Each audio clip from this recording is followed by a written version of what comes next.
Good day, Thomas Jefferson Hour podcast listeners. As always, thank you so much for listening. And thank you to those of you who have decided to support the show in a financial way. We so appreciate it and we so need it. And also, thank you to those of you who have taken the time to write us questions. As I've said many times, I read every one of those and I really enjoy them and I really appreciate them. The criticism, the praise, and the just straight ahead questions. And this week we take time to answer a bunch of those questions. I love the questions that come in from our listeners because they often approach Jefferson from an angle that we might not have addressed ourselves. I mean, today we wound up talking about Jefferson and cold water baths because one of our listeners had found out that there's a physiological benefit to cold water foot baths that Mr. Jefferson probably was unaware of, but nevertheless, that was one of his practices. And then we had questions about the best biographies of Miss Abigail Adams, the wife of John Adams and the mother of John Quincy Adams, and so on. I love programs like this where we get to address a range of listener interests and to try to make sense of all sorts of things that you and I might not ever have gotten onto ourselves. I do have one correction that we need to talk about, and I know you always want these. It didn't make it in the main show, but that's all right because this listener listens on podcasts, so this is for you, Andy Higgins. And he says that, Clay, you misspoke in your town hall of January 5th, 2021. You said the Magna Carta was written in English, in Middle English. He says it was written in Latin, and he says, I know I've seen it in person. When it was on display in Virginia Beach, when they celebrated its 400th anniversary. So what's your response to that? He is correct. So you did misspoke. Oh, yes, I did. You did misspoke. You misspoke. So did I. I did misspoke. I do all the time. No, that's I've seen it in translation all my life. Yes, correct. Written in Latin, the language of the state and learning and legal affairs. And so my shame. And he also says, Happy New Year back at you, Andy. And he says he's playing catch up on podcasts right now and listening to the Bill of Rights show. And he says, I can't wait to hear your next show on the lineage of Shays Rebellion, the Whiskey Rebellion, John Brown's raid, the Oklahoma City bombing, and now Trump's insurrection. Hopefully I'll get into your Constitution course at the end of the month. Keep up the good work and stay safe. As to the insurrection, it's a pretty strong term, although it could easily have been much more dramatic and violent than it turned out to be. It has a certain kind of comic buffoon element to it. Thank goodness, because it could have been much, much worse. It reminds me a little of the beer hall putsch, where the early Nazis attempted to take over the government of Bavaria and then Germany, and it failed miserably. And it actually led to the incarceration of a number of people, including young Adolf Hitler.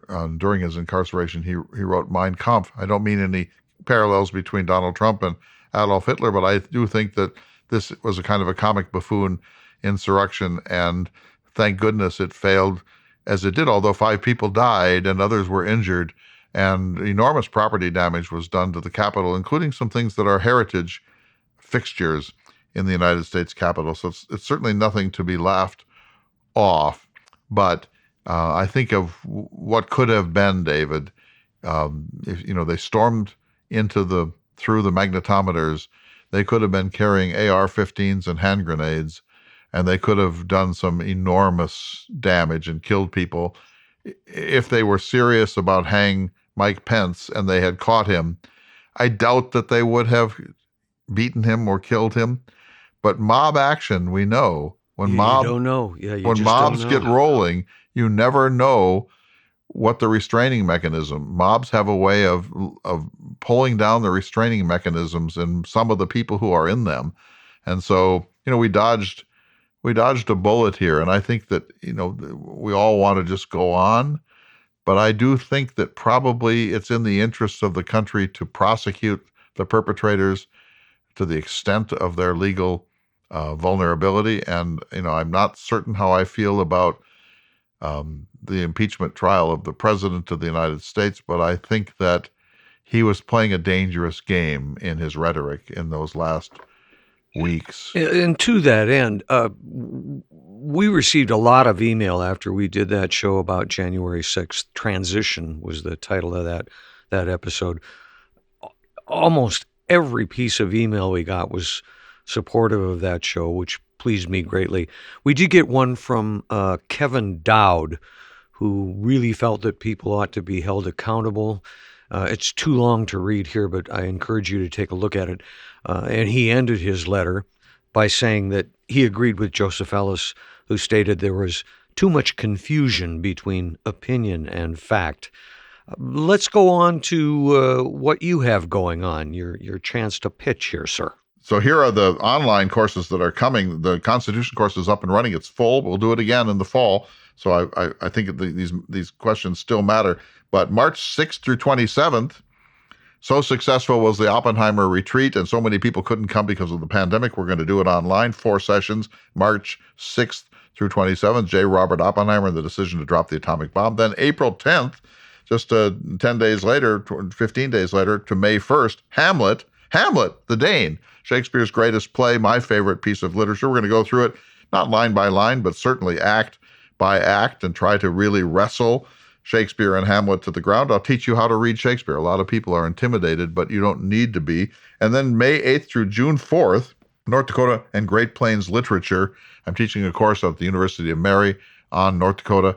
My new book should be out by then. That's great. You've got to be very excited about that. The Language of Cottonwoods. It'll be out, I feel certain, and certainly we'll have advanced copies by then. All that's coming. And then the Salmon River trip, the River of No Return, it's almost full, but there's still, I think, 5 or 6 places left. And sadly, your Cuba trip has been postponed, but just for a year. We couldn't go because Mike Pompeo, as he left his time as Secretary of State, put Cuba back on a terrorist watch list. And so with the pandemic and that, it just becomes too much of a risk. So we're just postponing it a year. That's no problem. We're going to go in March, I think, of 2022. So the Salmon River trip, the River of No Return, it's a family-friendly whitewater raft trip. You're going to have a big year, sir.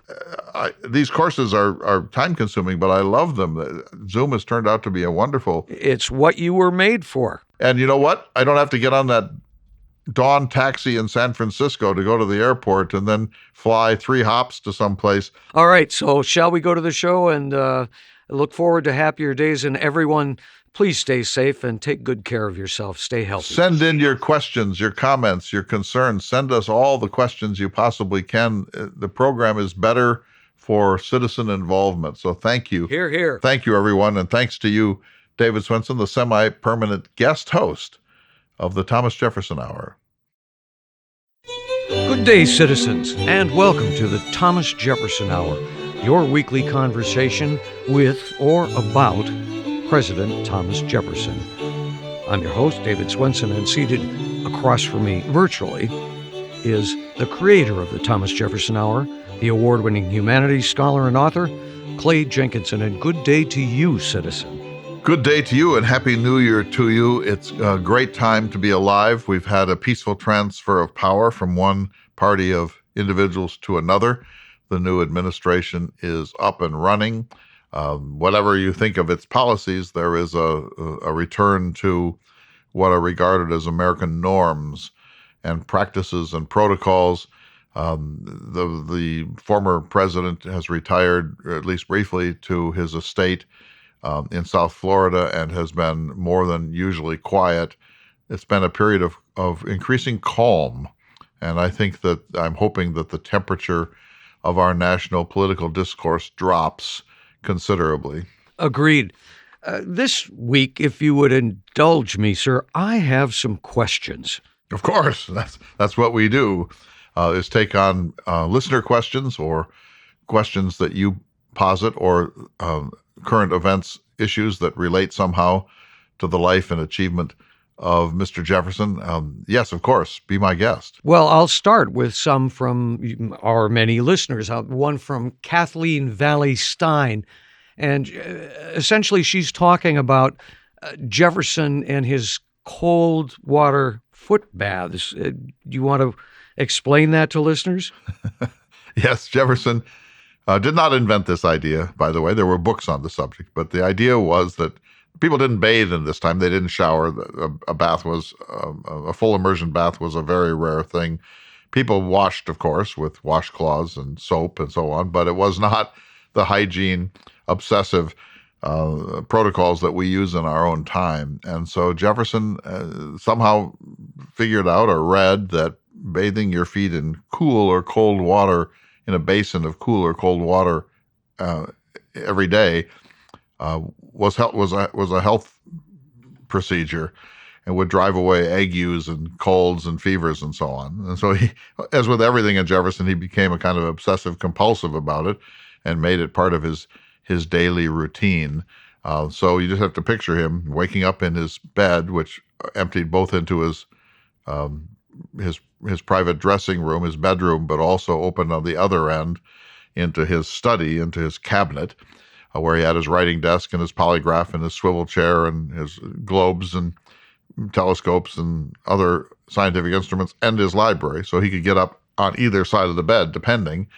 And when he got up, a servant, brought in a pan of cool or cold water, and for X number of minutes, I think around 15, Jefferson would sit there with his feet in the water, probably reading. It's hard to imagine Jefferson wasting a single second. And he then, of course, extolled the virtues of the cold water baths. So I did this the other day out at Lochsaw Lodge. I was trying to get something in my car at dawn, and I walked out in the snow with bare feet, and I haven't had a cold since. Well, she was listening to a podcast, an interview with a gentleman by the name of Tim Ferriss. Oh, sure. Who is a consultant to businesses on improving performance. And a great writer. She says, quote, a fairly detailed explanation of his cold plunge, which he does for 2 to 3 minutes a day. And he claims it is an antidepressant. When exposed to uncomfortable cold, the body releases hormones that signal the body's survival response. She says, I have never heard of another person doing this and wanted to pass it along to President Jefferson. She says, you are validated, sir.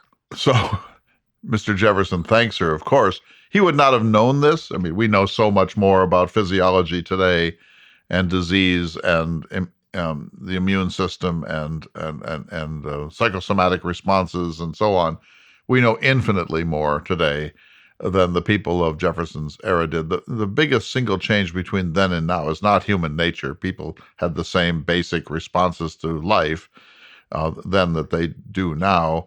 But the huge change is in science, technology, and medicine. So today, someone like Tim Ferriss, who's a very responsible science writer, among other things, would be able to determine the physical effects, the actual mechanism that might perk up the immune system or might make us shock the system into greater vitality. For Jefferson, there were books about it. I've never read them. I should.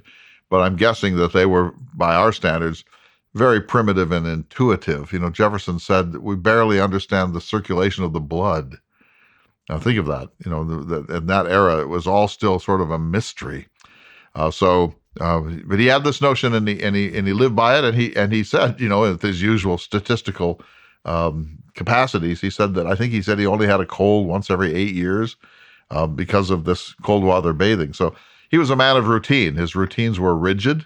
He didn't travel much. When he did, he had to carry all these accoutrements with him. You could just imagine him out at the Great Falls of the Missouri with Lewis and Clark saying, it's time for my morning cold water bath on my feet. Who's going to bring me the basin? You know, he's a bit of a fuddy-duddy, Thomas Jefferson.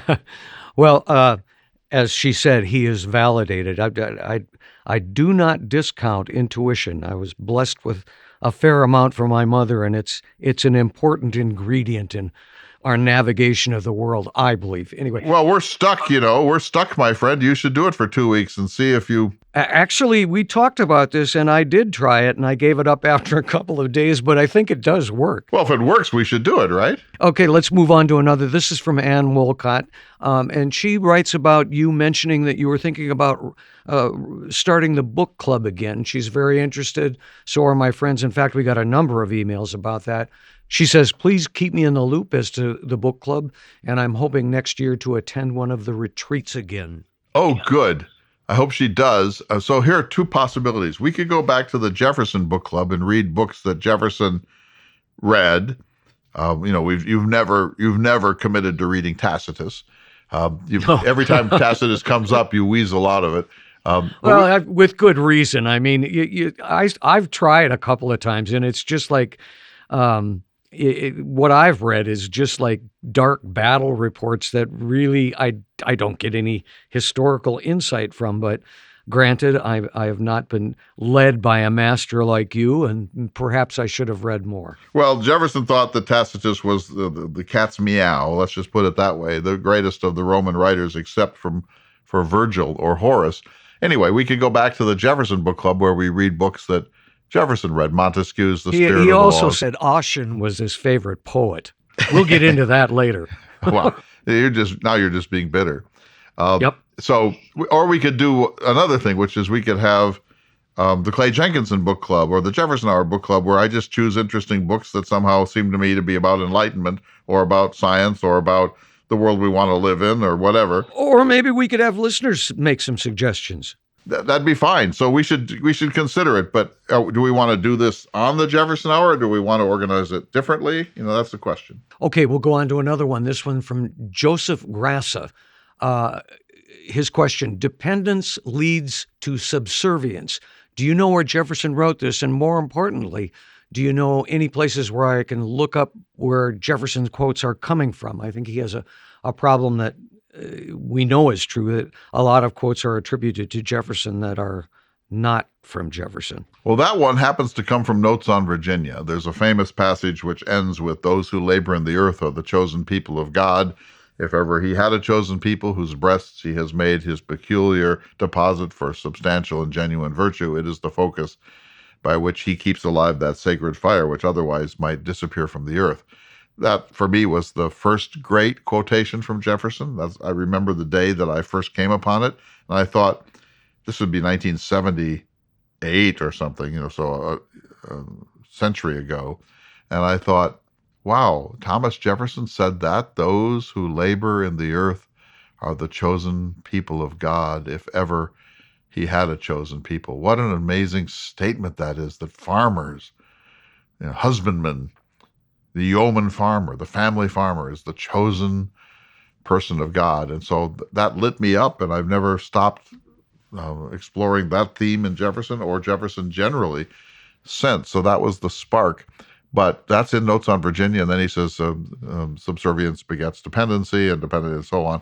So that quotation you can find in Notes on Virginia. If you want to search for it, just Google search for it, or go to Notes on Virginia and type in "those who labor in the earth," and you'll find the passage. As to the spurious quotations, there are lots of them. You see them on Facebook and other social media all the time. Lincoln and Jefferson and Mark Twain are the subjects of enormous numbers of spurious quotations. And now that we have social media, it's gotten worse. Fortunately, Monticello at their website has a list of spurious quotations. And let me give you maybe the most famous of them. We all know that Jefferson is said to have said, "That government is best which governs least," but we have no actual record, no documentary record of Jefferson ever saying that exactly. It's a good paraphrase of how he thought, but if you're looking for what he actually wrote, there is no known document in which he said that government is best which governs least. So I would start at Monticello. There is something called the Jefferson Cyclopedia, which I have several copies of. It's a big fat volume of Jefferson quotations that was compiled 100 years ago almost now, and you can get it online too. So it's called the Jefferson Cyclopedia, and you can bet that anything that's in that is a bona fide, accurate Thomas Jefferson quotation. My favorite about government is the one we came to last week, which was, "Government is a few plain duties performed by a few honest men." That has just stuck with me. I love that quote. Yeah, just Google that and you'll find the source. That's a bona fide Jefferson statement. And of course, it makes you long to live in that simpler world. Well, then again, too, a good place to get accurate Jefferson quotes would be perhaps the Thomas Jefferson Hour. I try very hard never to quote a spurious Jefferson thing, but given the nature of the program, I wind up paraphrasing Jefferson a lot. And so not every Jefferson statement that comes out of my mouth is, not every statement that comes out of my mouth as Jefferson could be found in a quotation dictionary. I have to paraphrase and synthesize. And so people should be careful about saying, oh, well, I heard this. You need to go and find the actual documentary source. I try to be accurate, and I try to be representative and fair, and I try never to make up a Jefferson, but it's inevitable if you do this that you can't just read quotations. Sir, we need to take a short break from this conversation, but we will return to it in just a moment. You're listening to the Thomas Jefferson Hour. Welcome back to the Thomas Jefferson Hour, your weekly conversation with or about President Thomas Jefferson. I'm your host, David Swenson, seated across from me virtually, the creator of the Thomas Jefferson Hour, Mr. Clay Jenkinson. And Clay, I wanted to talk to you a bit about something you brought up, and that is Jefferson and his near impeachment. Can you give us some background on that? The Wall Street Journal on the weekend, around January 22nd or so, published an article saying that Jefferson had, the question was, can President Trump be impeached, which he has been, and convicted or tried after he has left office? And opinions vary. Constitutional scholars argue in both directions on that one. It's not at all clear to me what the best answer to that is. The practical answer is he's out, let it be. But but there's a constitutional legal debate going on about that. So the Wall Street Journal had somebody, search the historical record to see what the analogies are. And there are several, not for presidents, but for other ministers in the cabinet. And this article said, well, Jefferson, when he was governor of Virginia, was impeached, and the investigation occurred after he left office. But the fact is he was not impeached. So we all, I think, know the story. Jefferson was a pretty unheroic governor of Virginia during the worst time in the war in Virginia, when the war came home to the James River Valley and eventually found its way to Monticello. And Monticello was raided by Banastre Tarleton and his dragoons, and Jefferson fled, or at least exited, with his wife Martha and young children and some of his documents to a place called Carter's Mountain nearby, and then left the governorship at the end of his term, but in a shameful, clouded, and ignominious way. He retreated to his estate at Poplar Forest, and there he broke his wrist. I mean, this is a rough time for Jefferson. He broke his wrist in a horse accident, and then nevertheless, he wrote a classic, Notes on the State of Virginia, during that period. So meanwhile, everyone back in Charlottesville and Richmond and the Chesapeake is angry at Jefferson because he had underperformed as governor, and the state had been overrun on his watch, and he had fled, and he had not really watched the transfer of power from himself to the next governor. He had basically just said, I'm done, I'm out of here, and went off to Poplar Forest. So an investigation was begun in the Virginia House of Delegates. A resolution was introduced and passed calling for an investigation into the conduct of the governor during this period. And behind this was probably Patrick Henry, who hated Jefferson, and vice versa. And Henry was using this moment of great vulnerability in Jefferson's career to damage him as much as possible. Anyway, so after this, the war ends. Yorktown occurs. The British are defeated. The war is over. America won by not losing. The Virginia House of Delegates was now a little embarrassed about the resolution of investigation because it's over now. It all worked out. And so they really just wished they could make it disappear. Well, that's not Jefferson. So Jefferson is in a really deep funk about this. And so he gets himself elected to the Virginia House of Delegates to go answer the charges. He gets himself elected as a representative to the House of Delegates for the specific purpose. And the only reason he did it was to go defend himself. So he goes up to Richmond, and there's the House, and they're all of the opinion that it's over, let bygones be bygones. And Jefferson, of course, will have none of this, and he insists that he be properly deposed. And so he then, the charges that had been leveled against him specifically and beautifully, of course, it's Jefferson. At the end of it, the House of Delegates basically said, of course, and they voted a resolution of thanks and gratitude to Jefferson. That wasn't enough for Jefferson. He then resigned. The minute he had made the case for himself, he resigned and went back to sulk at Monticello. And he said in a letter to Madison about this, he said that the wounds that he had received from his fellow countrymen were deep and would stay with him long, and maybe till the, quote, all-healing grave. So he's really laying it on. Now, of course, this is a period when honor was so important and people dueled, sometimes to their death, over questions of honor and reputation. Jefferson felt that he had been damaged by people who were politically motivated, and that it was unfair, that he hadn't really been a bad governor at all. He'd been a governor during a bad time, and that he'd actually been punctilious in his respect for the Virginia Constitution, which created a very, very, very weak executive.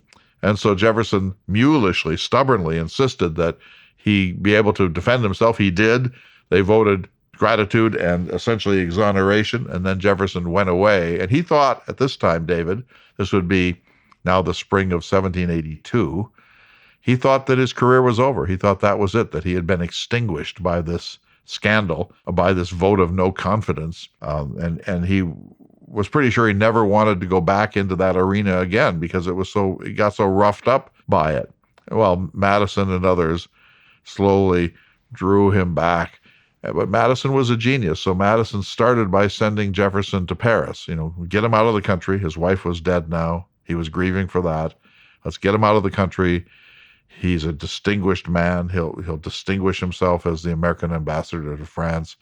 His spirits will come back. He'll get over the death of his wife. When he comes back, maybe we can reinstall him in positions of national authority. And of course, it all worked out. Jefferson comes back, is the Secretary of State under Washington, resigns in something like a cloud, then has another retirement. He's elected Vice President of the United States. It's not his best moment, but certainly not his worst. And then in 1800, he's elected third president of the United States, and he ends his political career in glory as presiding over what he calls the Second American Revolution. So the fact checkers at the Wall Street Journal did not do their work. He was never impeached.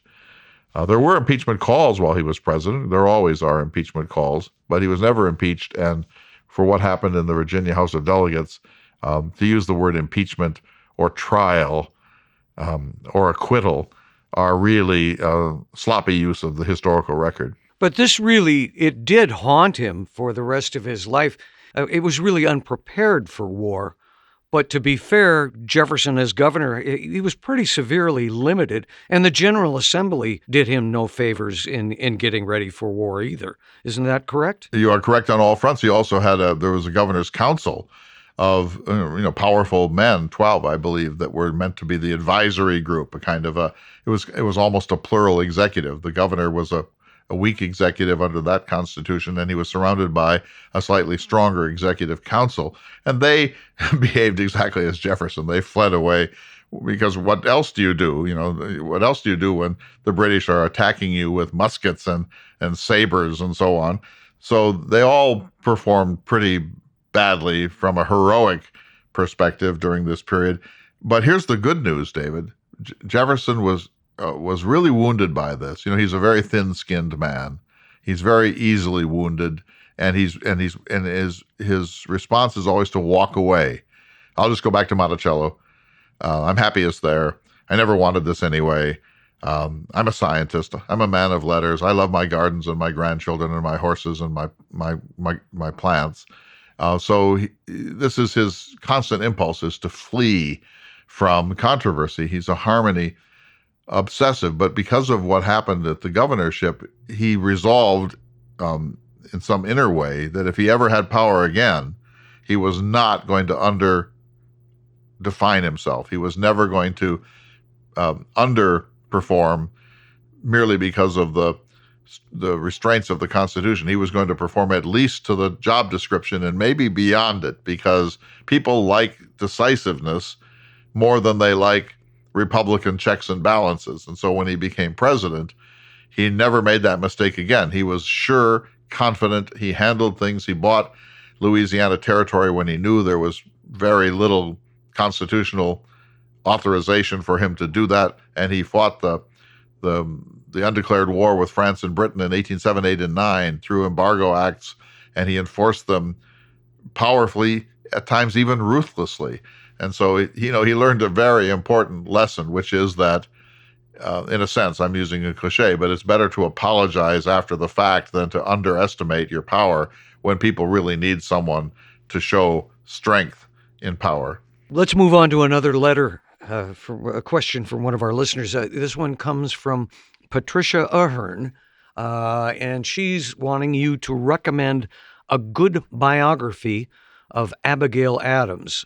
Of course, I always think of Joseph Ellis, his book, First Family, about John and Abigail Adams. That's a good book, and of course, we love our friend, Mr. Joseph Ellis. Woody Holton has one, Abigail Adams, A Life, and there's also one by Natalie S. Bober. She's written about a number of the founders, including on Jefferson, and her book is called Abigail Adams, Witness to a Revolution. So the easiest read of these three would be Natalie Bober.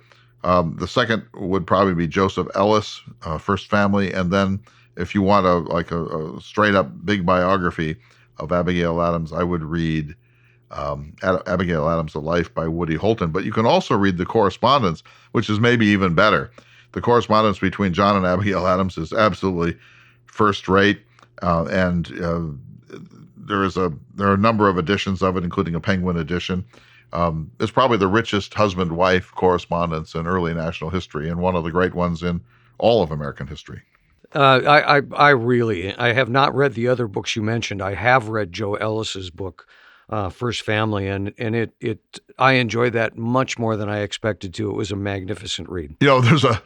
She wrote a letter to her son John Quincy, which just haunts me, and I sometimes mention it to my daughter, just to give her a sense of what bad parenting can be.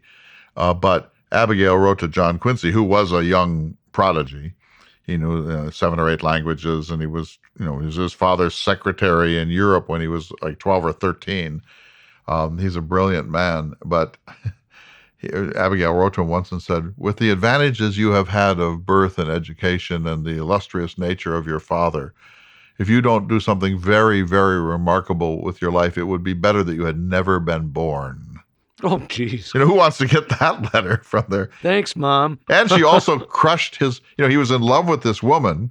His first great love, I can't remember her name, but he was in love with a woman and wanted to marry her. And Abigail Adams crushed it. She forbade it. She broke his heart. She would not accept it. And then when he married his eventual wife, Abigail was not as hard on her, but she was hard, really hard on her. And so the young woman turned to John Adams, and John Adams was just what you expect, that kind of kindly, forbearing, generous, grandfatherly, father-in-law figure. And she found her relationship with John Sr., dramatically easier than her relationship with Abigail. So Abigail is a brilliant, extraordinary woman, one of the remarkable women of our history, but she was formidable, and no more formidable than on her poor son. He wanted to be a poet. They wouldn't allow that. He wanted to marry this first woman, the love of his life. She vetoed that, and then she was really hard also on his eventual marriage.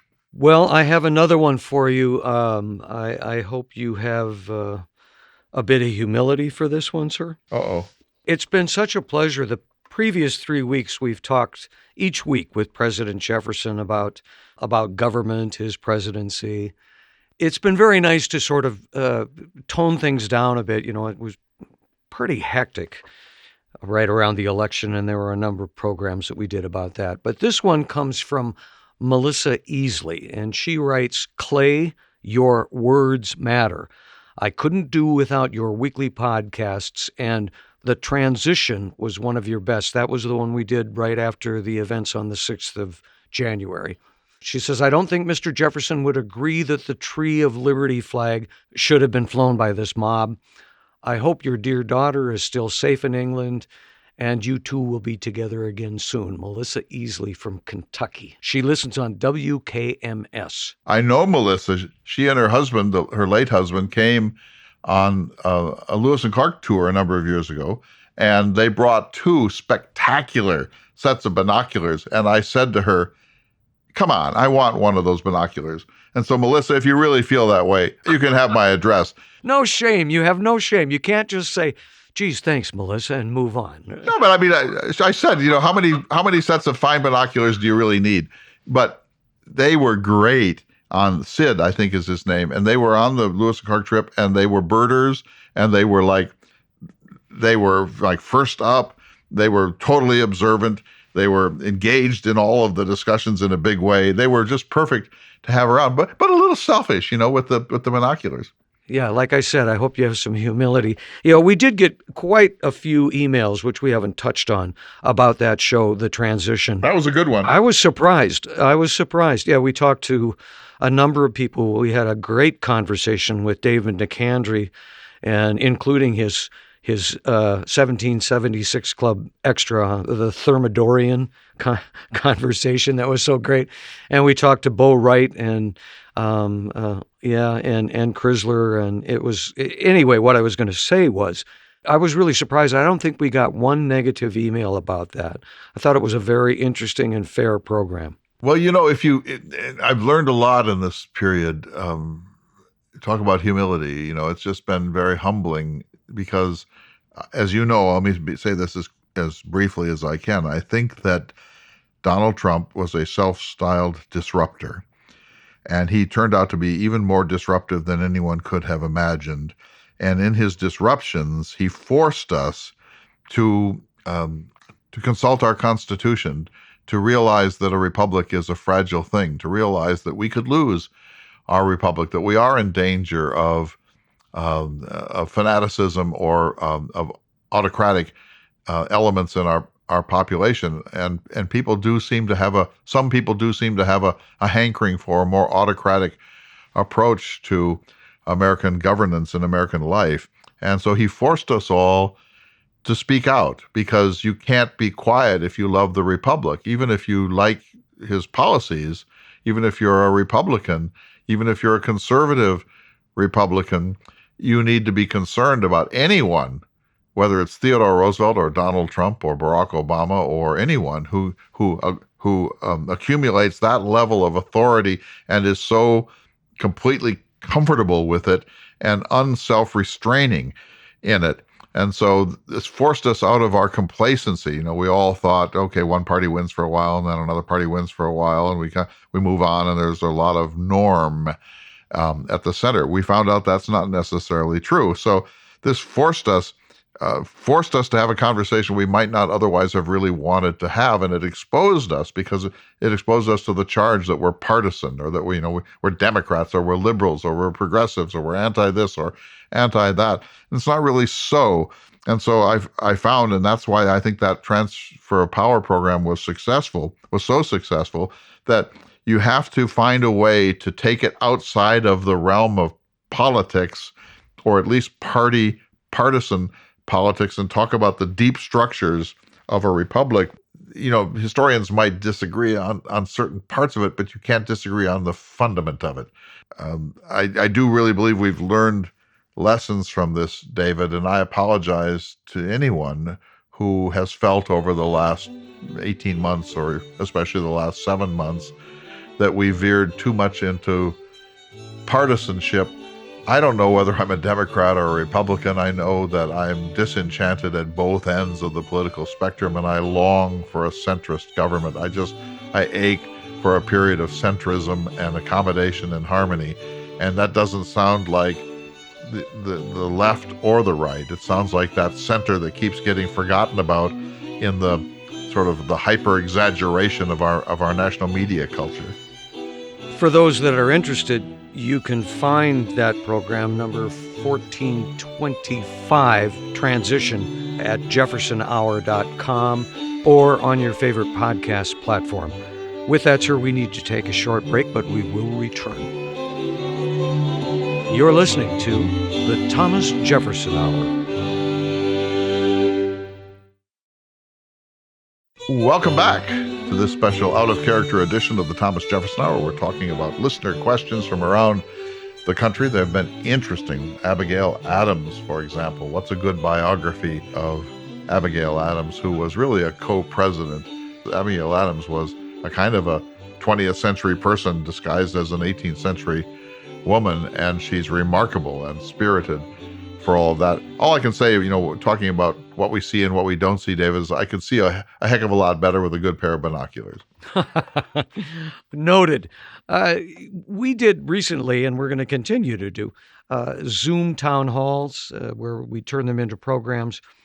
And one of the questions that came up on the first one of those was about the influence that the Greeks and Romans had on our founding fathers and their view of government. Do you recall that? Yes, indeed. It really intrigued me.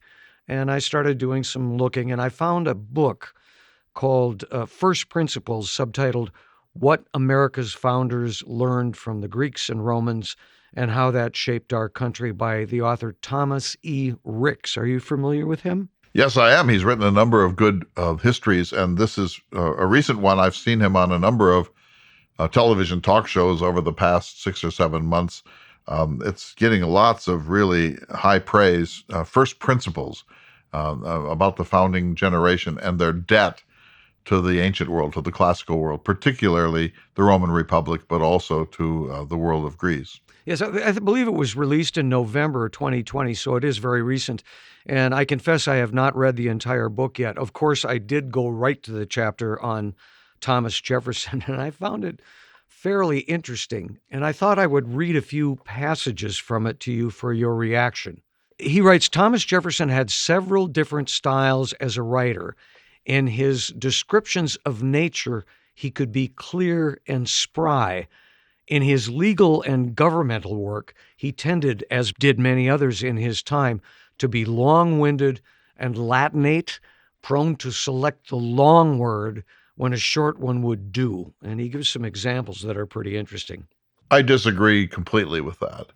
So first of all, spry is a word I would never use of Jefferson. But leaving that aside, that's just diction. I don't think that he's long-winded and Latinate. His motto was never use two words where one will serve, and he tried to avoid the Ciceronian sentence, with subordinate clause piled upon subordinate clause piled on parenthetical expression. Jefferson was lucid, he was transparent, he was clear, he was muscular. His sentences have a trajectory of meaning.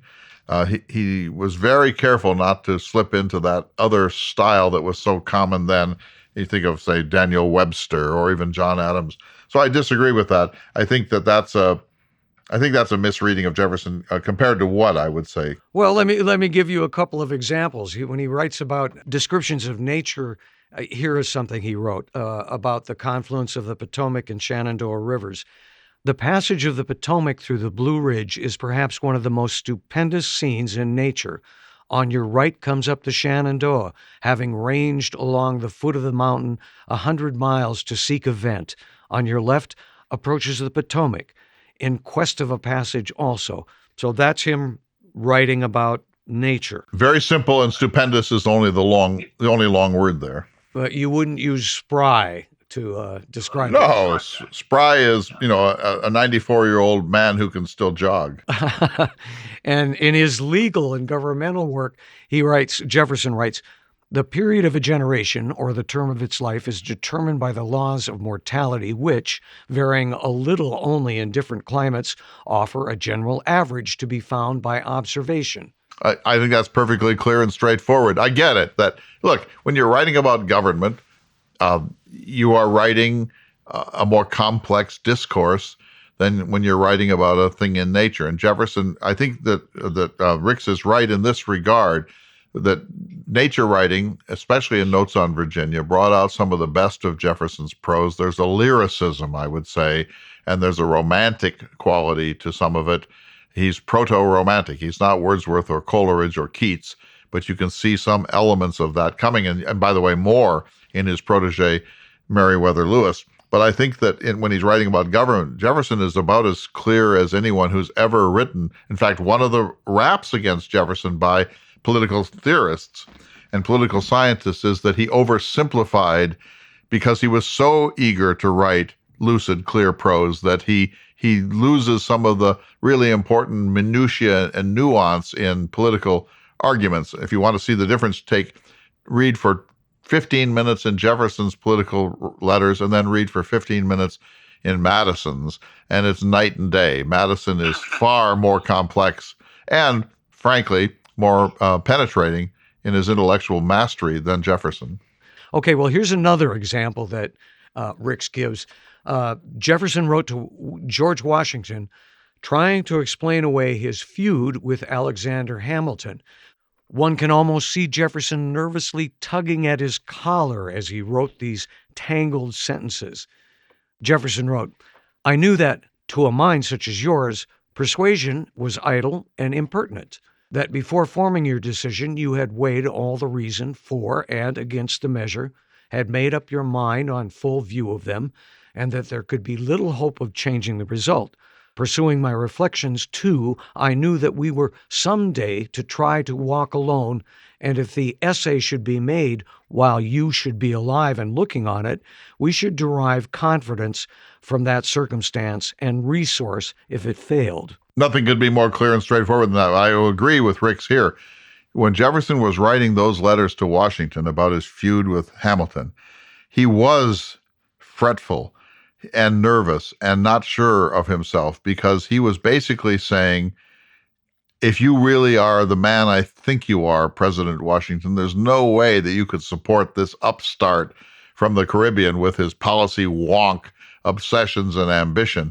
And he couldn't say that. He had to couch this in 18th century language. And so he's trying hard not to offend President Washington. He knows that Washington loves Hamilton. He frankly knows that Washington loves Hamilton more than he loves Jefferson. And he knows that Washington sides with Hamilton more often than he sides with Jefferson. And so he's writing a really, really difficult letter here, basically saying, I can't work under these conditions. I can't work with this jerk. This guy is dangerous to this country. And Jefferson overreacted, of course, to Hamilton. And so he's writing a really convoluted, constricted letter because he has to be so careful. He wants to stick it to Hamilton to the extent that he can without getting Washington to say, oh, come on, Jefferson, that's just way over the top. Yes, those letters are hard. And another time when Jefferson is really hard to read, David, is when he's lying. And he does this from time to time. There are about 8 instances that I can think of where Jefferson is clearly lying. For example, when he says that he never paid James Callender any money, or if he did, it was really just pity, grocery money.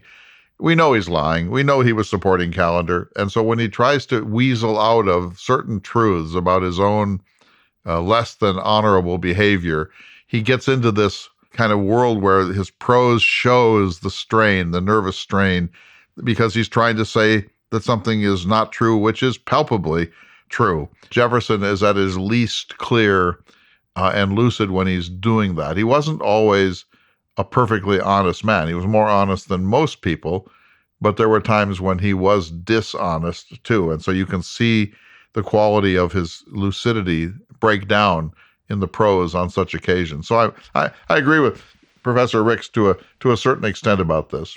Well, you're not going to like this either. His choices in poetry were mundane at best. When he was older, his favorite poet was Ossian. Jefferson wrote, "I think this rude bard of the North was the greatest poet that ever existed." And as we know, Ossian was later revealed to be an invention of the 18th century Scottish poet James McPherson. True, a lot of people were taken in by this hoax, but Jefferson was one of them. And he not only was taken in by it, David, but he wrote a letter to McPherson's brother.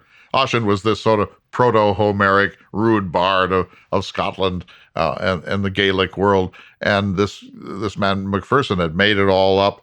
And he'd written in this kind of barbaric way about people grieving on the edge of the sea, and the loneliness and the heroic man standing alone and alone fighting against all the forces of evil and so on. And Jefferson loved it. He was taken in by it. And so he wrote to McPherson's brother and said, look, I need the manuscript. If you can get me a copy of the manuscript, I'll pay any price. And he said how he wanted the penmanship to be on the copy. And then he said, and I need a Gaelic grammar too, and I need a Gaelic dictionary, and I'll pay any price if you could just get me these materials because I want to learn Gaelic in order to make sense of the great poems by this new Homer recently discovered Ossian. And so, Jefferson was completely wrong. But again, he doesn't have he never cash flows. He doesn't have money to spend any amount on a manuscript. And turns out there's no manuscript because it's all fiction. Meanwhile, Dr. Johnson, the great Samuel Johnson of Britain, the literary dictator and lexicographer, saw through McPherson and he challenged him. And McPherson was sort of warming up to a duel with Johnson. And Johnson said, I'm never going to back down from a ruffian and an imposter. And so Johnson was the first major figure in Britain to realize that McPherson was a fraud, a con man, and to challenge him openly about it and not to back down. So Ricks is right that Jefferson was taken in. But my point is that he was not alone. I mean, it was one of those moments when I was just reading about this the other day, completely separate, but in the 1980s or so, they found, quote unquote, Hitler's secret diaries. And major historians, including Hugh Trevor Roper, were drawn in and thought, oh, these ring true. They must be accurate. Turns out it was an elaborate hoax. And Der Stern, the great British magazine, which is kind of a combination of Time and Life and Newsweek all together, was taken in by this. It was a profound literary embarrassment, but serious historians were drawn into it. So this happens. And Jefferson was a I was going to say a stooge. He was a victim of this fraud. And Ricks is right. But I wonder if Ricks and you and I had been alive in 1750, if we would have been on the skeptical side, or we would have been trying to get our own Gaelic grammar. I would very much like to have a conversation with Mr. Ricks sometime in the future. He does have some praise for Jefferson. Oh, good. Before we go there, I will read this. He writes, Jefferson was not really a literary man. He had prodigious talents and a boundless range of interests, yet his tastes in literature were surprisingly pedestrian. Then he goes on to talk about Jefferson's masterpiece, writing, yet there is, among Jefferson's diverse writings, one great shining exception, the Declaration of Independence. I'll say this, David. I mean no disrespect to Ricks. I admire his work, but I think that again is he's now part of the new revisionism, which seeks to bring down Jefferson's place in the history of the country. This is a time of Jefferson disillusionment. I'm so susceptible to it myself. At times, I know you are because you're an Adamsite. But be that as it may, this is a time when scholars, including the great Peter Onuf, who held the Jefferson chair at UVA, are overly hard on Jefferson. The pendulum swung maybe too far towards admiration and even idolization, and now it's swung the other way too far. In my opinion, I would never, under any circumstance, write that sentence that Jefferson had a pedestrian view of literature, and that. Yeah, I thought you would react to that. And I just think it's dead wrong. I think, it's absolutely dead wrong. Jefferson did have he was a very traditional reader of literature. He had a kind of a somewhat unsophisticated view. He sort of accepted the canon, the literary canon as it was offered to him. He was not awake to these new trends that were coming with Blake and Wordsworth and the Romantic movement. He was Bach rather than Beethoven. His tastes were normal. They were straight out of the sort of the curriculum and the canon of taste of his time. But to belittle him for that, I mean, here's a man who read in 7 languages. He could read Plato and Plutarch and Homer in the original Greek. He could read any Latin text ever put before him. He could read in French and Italian and a little bit of German and Spanish. He read Don Quixote in Spanish. He wrote 26,000 letters, at least hundreds of them among the great letters in American history. He had one of the most beautiful prose styles in the history of the American version of the English language. He's a prodigious figure as a man of letters. And to say something like, well, he didn't happen to have the taste that I would approve of if I were Thomas Jefferson, or looking back, he seems to be way too centrist. I just regard that as nonsense. I mean, literal nonsense. And I think that Ricks is better than that. Well, no, wait. To be fair, you should read this in its entirety before making judgment, because he does have praise for Jefferson at the end of it.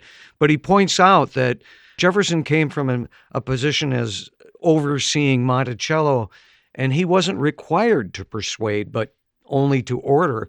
In Philadelphia, he reacted more to common people and realized that he had to persuade, and did a good job at it. If Thomas Ricks and I were each given $10 million and asked to build a house, I know that I would fail miserably to produce a place with as much taste and ingenuity and whimsicality and beauty as Monticello. If someone gave me a MacArthur grant and said, just read and write for the rest of your life, we'll underwrite your life, I could never produce documents of the clarity and beauty and incisiveness of Jefferson's letters. I mean, we're talking about a genius here, and to belittle or to fail to see the level of genius in so many different aspects. But I don't think that's what he's doing. I think he was pointing out Jefferson's background.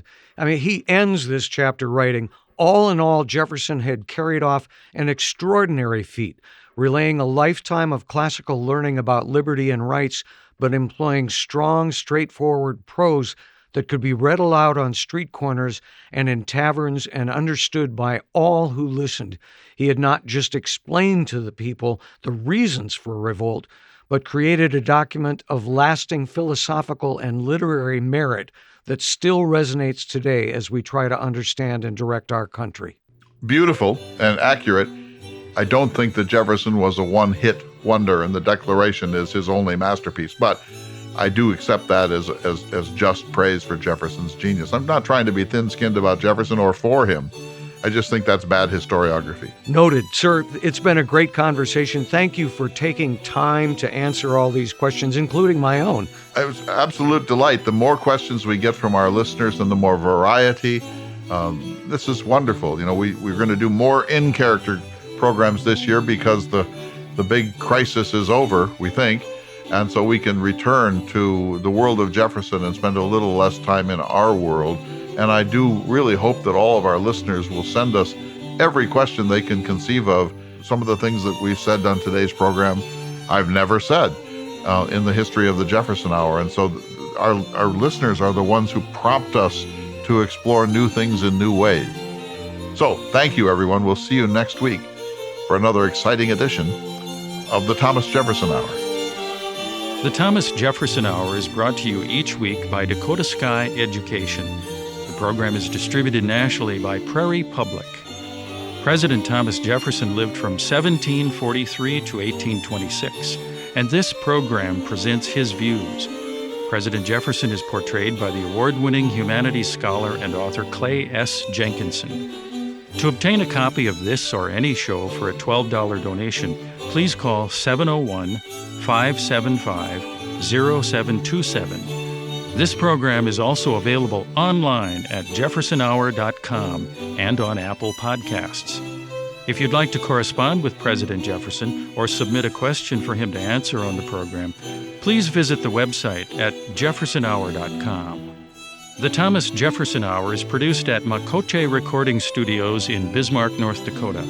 Bach Cello Suite No. 3 in C Major by Stephen Swinford.